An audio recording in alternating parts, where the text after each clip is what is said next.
name is Erica Angulo. I am an NBC News coordinating producer. Welcome to NBCU Academy. I've covered natural disasters all over the world for more than a decade, from volcano eruptions to earthquakes, and of course hurricanes. Hurricanes are one type of natural disaster we at NBC News cover every single year and prepare heavily for. Here are some of the tips on how our journalists stay safe in a big storm. First, what are you taking with you? When you look online, you'll see that many hurricane lists include food, water, and first aid supplies. You will need all of that, but as a journalist, you're going to need much more. Let's take a look at my hurricane kit. Number one, good rain gear. You want a good pair of rain pants and a raincoat that will keep you dry even under sheets of rain. Then you want a waterproof case for your phone. You'll be able to shoot without it getting soaked. Then a headlamp. Headlamps are key because in addition to having a flashlight, a headlamp allows your hands to be free.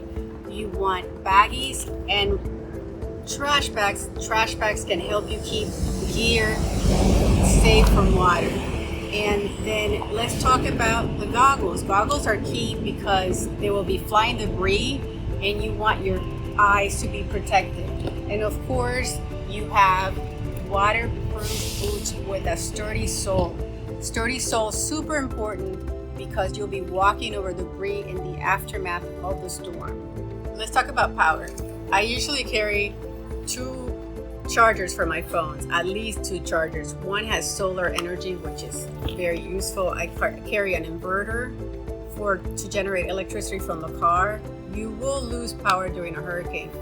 Ideally, you'll have a generator. Someone in your team should have a generator. And for that generator, you need at least one of these. One more thing you need to carry is cash.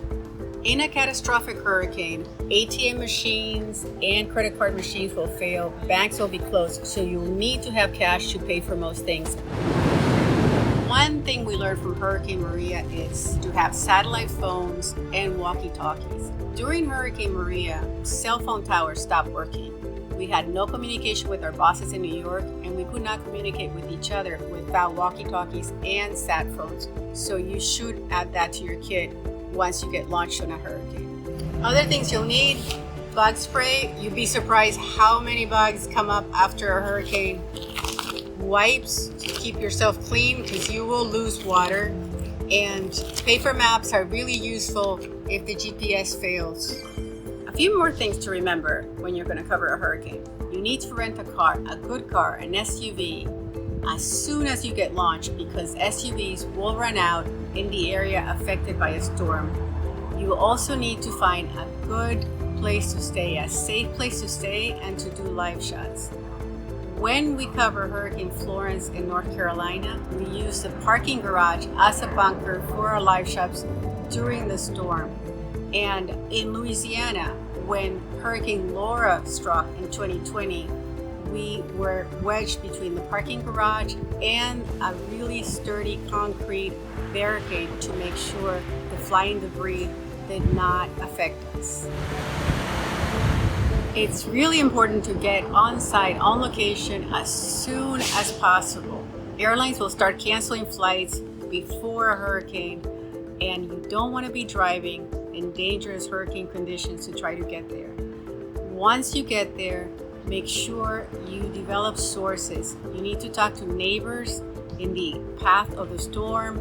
You want to develop contacts there. Make sure you have cell phone numbers so you can reach them to see what happened in their area after the storm hits. You'll also be able to get pictures from them. And you want to develop sources among local officials so they keep you posted on all the developments.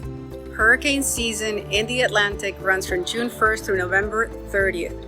Please be safe. For more on how we cover the news, check out NBCUacademy.com and be sure to follow us on social media. For NBCU Academy, I am Erica Angulo, and thanks for watching.